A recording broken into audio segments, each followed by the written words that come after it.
Hola a todos y a todas. En esta ocasión vamos a continuar con el estudio de la cosa juzgada y en particular nos vamos a detener sobre sus dimensiones. La cosa juzgada puede ser evaluada a partir de dos dimensiones distintas. Por un lado, la acción de cosa juzgada y por otro lado, la excepción de cosa juzgada. De hecho, el artículo 175 del Código de Procedimiento Civil señala que las sentencias definitivas o interlocutorias que se encuentren firmes o ejecutoriadas van a producir la acción y excepción de cosa juzgada. Les leo explícitamente lo que señala el artículo 175 del Código de Procedimiento Civil.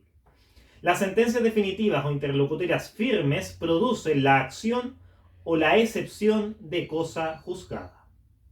Esto ha de entenderse en un sentido más amplio como uno de los efectos de las sentencias definitivas o interlocutorias firmes. Uno de esos efectos es la cosa juzgada tanto en su dimensión de acción como excepción, pero también estas sentencias firmes, definitivas o interlocutorias producen otro efecto, ¿cuál es? El deshacimiento. El deshacimiento. Son dos los efectos entonces que producen las sentencias definitivas o interlocutorias firmes.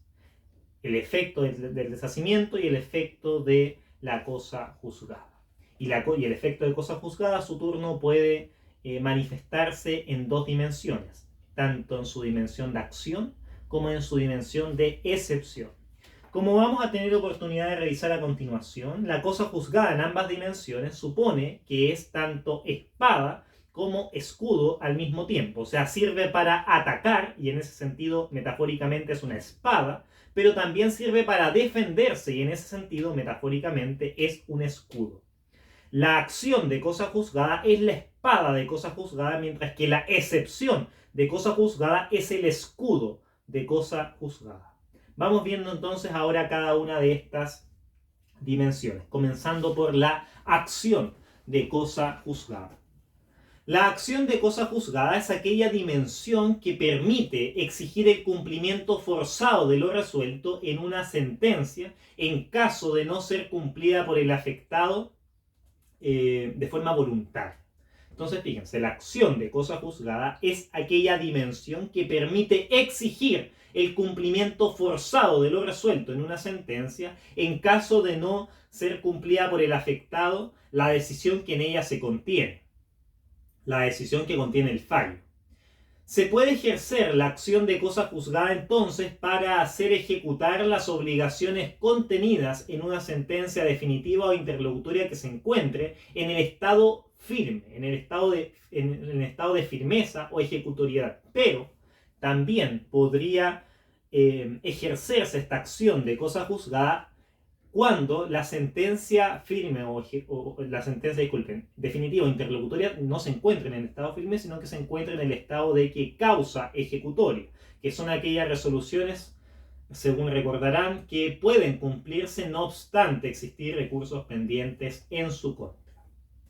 En ese sentido, entonces, como pueden darse cuenta, la acción de cosa juzgada es una espada. Permite exigir el cumplimiento forzado de la obligación que consta en una sentencia cuando aquel que es condenado no se allana a su cumplimiento. Naturalmente, las sentencias que son susceptibles de ejecución no son todas. De hecho, el ejercicio de la ejecución es eventual, como ustedes sabrán, dentro de los elementos de la jurisdicción, y únicamente se cumplen aquellas sentencias que son de condena. Las sentencias que son de condena, es decir, aquellas que contienen una prestación de dar, hacer o no hacer algo para alguna de las partes. Las sentencias meramente declarativas o las sentencias constitutivas son autoejecutables en la medida que se ejecutan tan pronto se dictan y ya está. Bien, preguntémonos ahora cuáles son aquellos mecanismos que el legislador ha arbitrado para hacer efectiva esta acción de cosa juzgada. ¿Cuáles son aquellos mecanismos, instrumentos o, si se quiere, procedimientos que permiten, dentro de nuestro sistema, hacer aplicable esta acción de cosa juzgada? En primer lugar, podemos identificar el procedimiento incidental de cumplimiento de las sentencias. El procedimiento incidental de cumplimiento de las sentencias, que se encuentra regulado hacia el final del libro primero sobre disposiciones comunes a todo procedimiento. También podemos identificar al juicio ejecutivo. el juicio ejecutivo. O sea, el primero, el procedimiento incidental de cumplimiento de sentencias, es un mecanismo de cumplimiento ante el mismo tribunal, es un cumplimiento con citación ante el mismo tribunal de la sentencia que ha sido incumplida, aquella sentencia condenatoria incumplida, dentro del plazo de un año desde su dictación. Luego tenemos otro mecanismo, cuál es el juicio ejecutivo, que es aquel procedimiento de apremio que busca hacer cumplir de forma forzada una obligación que consta en un título auténtico que nosotros denominamos título ejecutivo. Se puede ejercer, digamos, la acción de cosa juzgada por medio del juicio ejecutivo, por ejemplo, cuando se intenta hacer cumplir aquella prestación que consta en una sentencia firme porque ella es un título ejecutivo, un título auténtico. Otra forma de ejercer la acción de cosa juzgada son los procedimientos ejecutivos especiales. Por ejemplo, la ejecución en el juicio de Hacienda. La ejecución en el juicio de Hacienda, artículo 752 del Código de Procedimiento Civil, si no me equivoco. También tenemos el procedimiento de ejecución en materia penal de los artículos 466 y siguientes del Código Procesal Penal. Y también, por supuesto, sería una forma de hacer ejercicio o de ejercer la acción de cosa juzgada, tratándose de sentencias dictadas en el extranjero, el exequatur. El exequatur también sería, en rigor estricto, un ejercicio de la acción de cosa juzgada, toda vez que es un trámite necesario para lograr el cumplimiento y su homologación, y la homologación de la sentencia dictada en el extranjero, aquí en Chile. Bien, veamos ahora la segunda dimensión de la cosa juzgada. Salimos de la dimensión de acción y pasamos entonces a la dimensión de excepción de cosa juzgada, que es en realidad la verdadera cosa juzgada. Bien, la excepción de cosa juzgada es la cualidad o el efecto que producen determinadas resoluciones judiciales en virtud del cual no puede volver a discutirse ni pretenderse la dictación de una nueva sentencia en relación con aquellos conflictos que compartan la triple identidad de la cosa juzgada.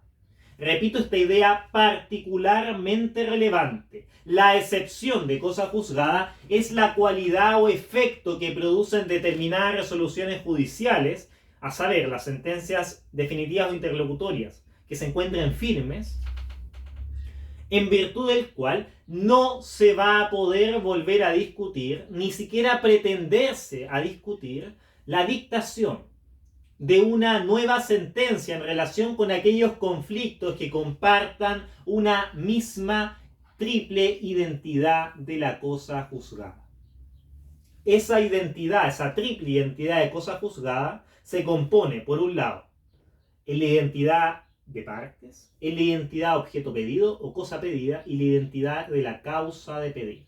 Entonces, en rigor estricto, la excepción de cosa juzgada es aquel medio de defensa que gozan ciertas personas respecto de las cuales pesa una triple identidad de señalar al tribunal que dicha cuestión no va a poder volver a ser discutida o no debe ser discutida nuevamente por ya haber sido previamente juzgada. Bien.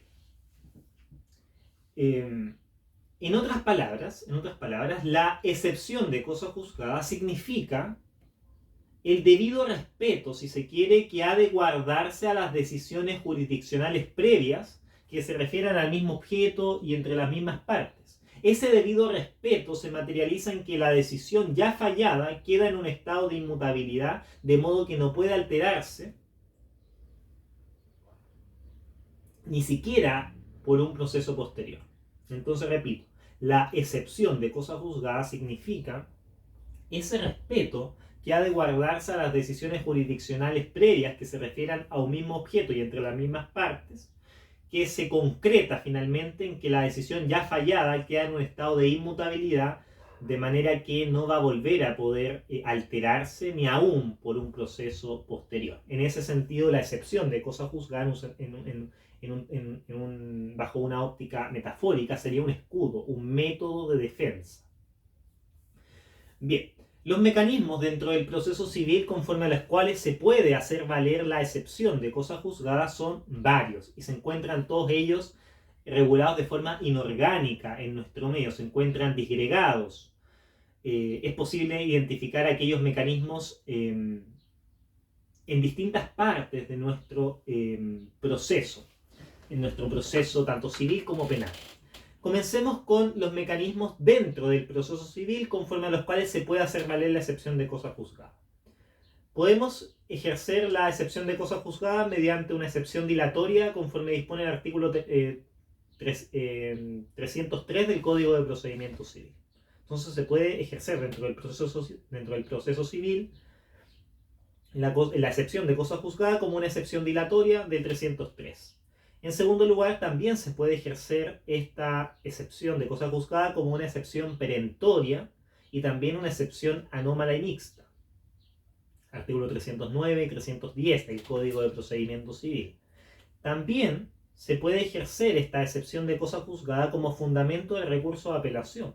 Se puede ejercer como fundamento del recurso de apelación. En cuarto lugar, también se puede ejercer como una causal de recurso de casación en la forma, la del número 6 del artículo 768 del Código de Procedimiento Civil.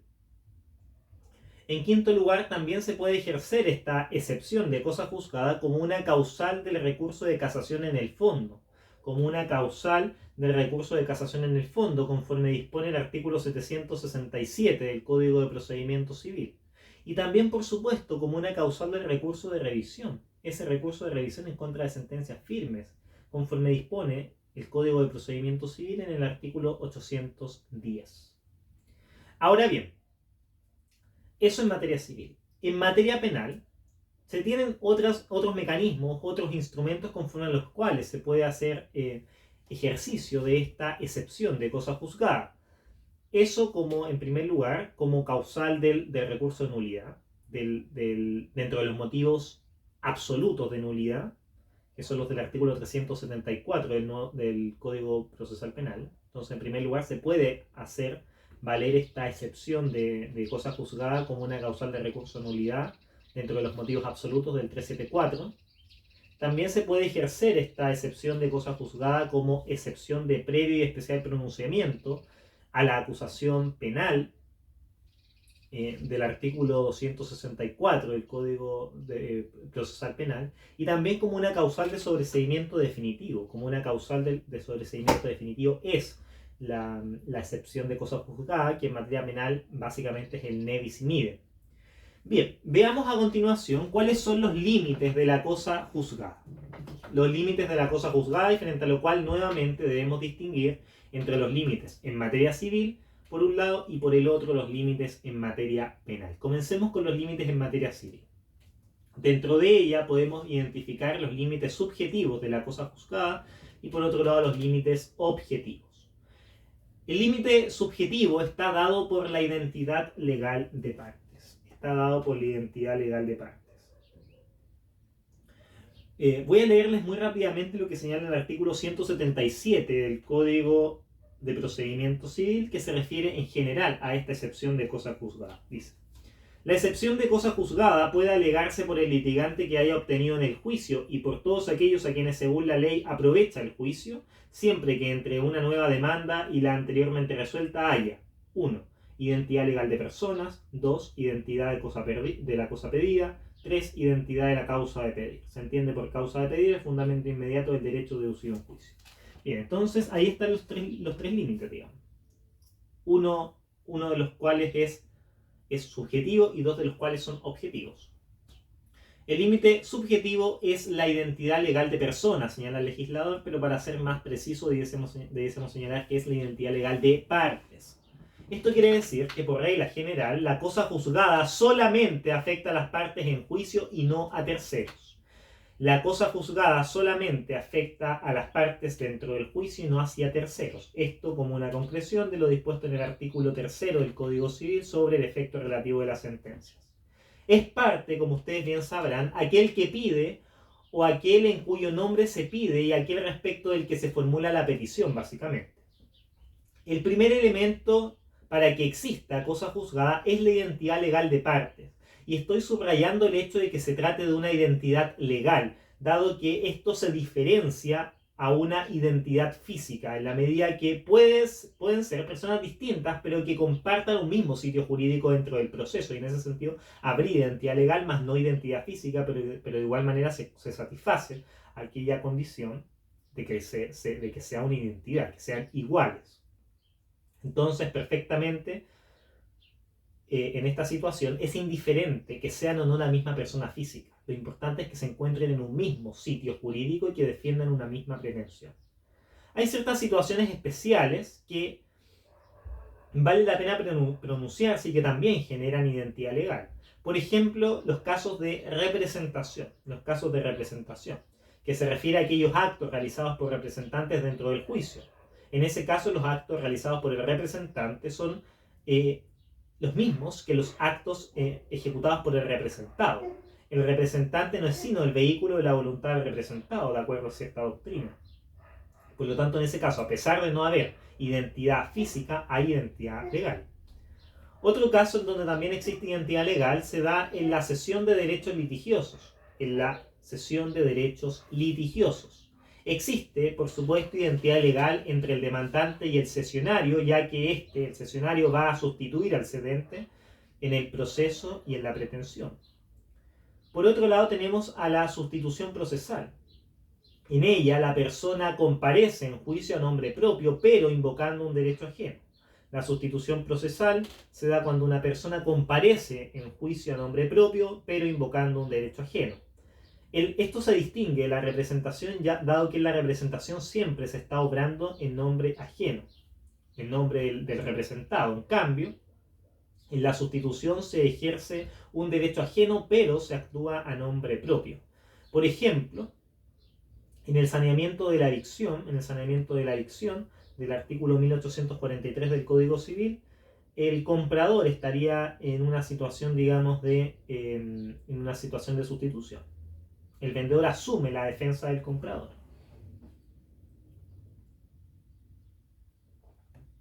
Y otro caso, digamos, en donde también existe identidad legal, se da la intervención sobreviniente de parte.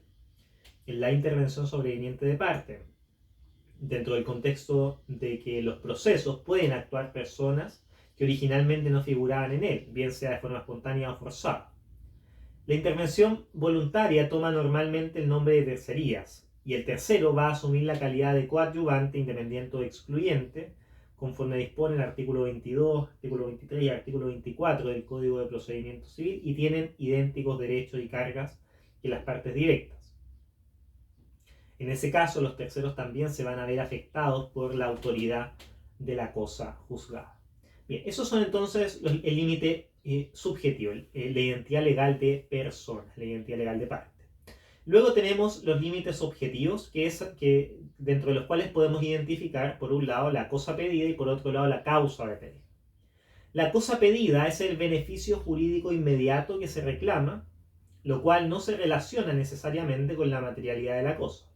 La cosa pedida o el objeto pedido es el beneficio jurídico inmediato que se reclama. Por ejemplo, la nulidad de un contrato, las restituciones recíprocas, la resolución de un contrato, la reivindicación de la casa, la declaratoria de paternidad respecto de un sujeto que niega ser padre de otro, etc. O sea, existen muchas cosas pedidas, muchos objetos pedidos. Es el beneficio jurídico inmediato que se reclama. Y la causa de pedir, que está definida legalmente en el artículo 177, en su inciso final, se entiende como la causa, o sea, se entiende, mejor dicho, como el fundamento inmediato del derecho que se reclama. Es el fundamento inmediato del derecho deducido en juicio, señala explícitamente el legislador. La causa de pedir es el fundamento inmediato del derecho deducido en juicio. Bien, eso entonces respecto de los límites de la cosa juzgada dentro del proceso civil. Veamos ahora los límites de la cosa juzgada en materia penal. En materia penal no es aplicable lo dispuesto en el ya antes leído artículo 177 del Código de Procedimiento Civil, y por lo demás la Corte Suprema ha fallado que no es posible aplicar el concepto de triple identidad de la cosa juzgada dentro del proceso penal. Por el contrario, en el proceso penal solamente existen dos grandes elementos que lo configuran. existen dos elementos que configuran el proceso penal. Por un lado el hecho punible y por otro lado el imputado. La víctima, el querellante, el Ministerio Público no son elementos que configuran el proceso, sino que tan solo el proceso se configura o se instituye a partir del hecho punible y del imputado. A partir de esos elementos podemos advertir dos límites dentro de la cosa juzgada en materia penal. Por un lado el límite objetivo y por otro lado el límite subjetivo. El límite objetivo de la cosa juzgada dentro del proceso penal es el hecho punible. Es el hecho punible entendido como el hecho material, sin importar la calificación jurídica asociada a estos hechos. Entonces, fíjense, el límite objetivo de la cosa juzgada en el proceso penal es tan solo el hecho punible, y el hecho punible entendido como hecho material. Esto se extrae directamente del inciso final del artículo primero del Código Procesal Penal, que dispone: la persona condenada, absuelto, sobreseída definitivamente por sentencia ejecutoriada no podrá ser sometida a un nuevo procedimiento penal por el mismo hecho. Entonces aquí, como pueden darse cuenta, el legislador, digamos, excluye el tema de la calificación jurídica para determinar el límite objetivo de la cosa juzgada. Aquí no importa la calificación jurídica de los hechos, sino que lo que realmente importa son los hechos. Por lo tanto, si una persona es sometida a un procedimiento bajo determinados hechos y la calificación jurídica de robo, luego esa persona no va a poder ser investigada por los mismos hechos, pero bajo una calificación jurídica distinta. Por ejemplo, hurto. No podría ser sometida a un nuevo procedimiento porque respecto de aquel ya existe cosa juzgada, porque lo que interesa no es la calificación jurídica, sino que lo que interesa es el hecho. Bien, eso entonces es el límite objetivo, el hecho punible entendido como hecho material con prescindencia absoluta de la calificación jurídica. O si no, podríamos estar así ad infinitum, si se quiere, estableciendo calificaciones jurídicas distintas. Bien, luego tenemos al límite subjetivo. El límite subjetivo de la cosa juzgada en materia penal es la persona física del imputado, la persona del imputado. En este caso se trata de una identidad física y no una identidad legal de la persona del imputado, lo cual es una diferencia flagrante, como pueden advertir, con el sistema de la cosa juzgada dentro del proceso civil. Entonces el límite subjetivo de la cosa juzgada en materia penal es la persona física del imputado. Solamente respecto de él, digamos, habría, digamos, cosa juzgada. Bien, entonces voy a redondear esta idea genérica en torno a las dimensiones de la cosa juzgada. La cosa juzgada actúa en dos dimensiones como espada y escudo al mismo tiempo. En tanto, espada es una acción, por lo tanto permite exigir el cumplimiento forzado de una obligación que ha sido incumplida y que se encuentra dentro de una sentencia. Y para ello existen varios mecanismos que el legislador ha arbitrado, por ejemplo, el juicio incidental de cumplimiento, el procedimiento ejecutivo, los procedimientos ejecutivos especiales, etc.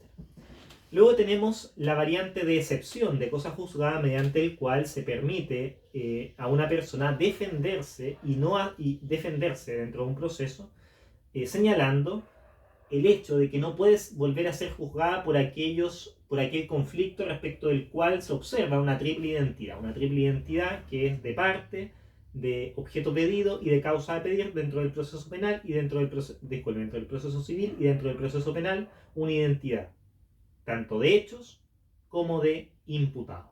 En ese caso, digamos, no se podría volver a discutir lo mismo. Por lo tanto, la excepción de cosa juzgada supone, digamos, en términos gruesos, la imposibilidad de que se vuelva a discutir en sede jurisdiccional algo que ya ha sido previamente fallado. Bien, veamos ya para ir finalizando este video un pequeño paralelo entre la acción de cosa juzgada y la excepción de cosa juzgada.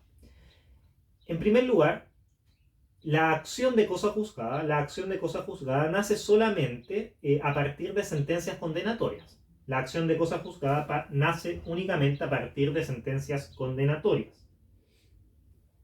La excepción de cosa juzgada nace de cualquier tipo de sentencia en atención a su naturaleza. Puede ser una sentencia meramente declarativa, constitutiva, de condena, etc.